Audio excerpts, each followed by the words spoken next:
Ça permet de se décharger d'un côté et de recharger ses stocks de dopamine. Caresser son chat, par exemple. Voilà, c'est quelque chose qui fonctionne aussi. Ou la lecture. Donc, voilà, c'est des exemples comme ça. Mais j'aimerais que vous trouviez une activité qui prend à la limite pas forcément beaucoup de temps, même 10 minutes par jour.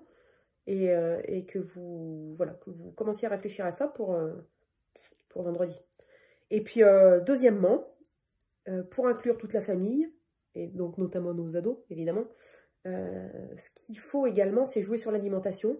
Donc, si vous pouviez introduire dans l'alimentation, dans la vôtre et dans celle de vos ados, des choses comme les bananes. Vous savez, manger des bananes, ça me rappelle un peu le truc de Jacques Chirac, là. Ça me renvoie autour des cavernes, d'ailleurs, c'est un petit peu ça. Donc, les bananes, les avocats, les amandes. Je sais que les infus de romarin aussi, par exemple, vous voyez, le matin, c'est bien de boire une infus de romarin, parce que vous commencez la journée en rechargeant votre dopamine. Qu'est-ce qu'il y a d'autre? Je sais plus, le chocolat noir, c'est hyper important, ça, le chocolat noir.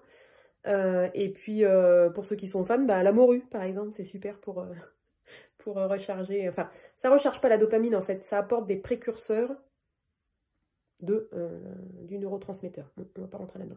Voilà, donc en fait, le but, c'est de recharger ces stocks de dopamine.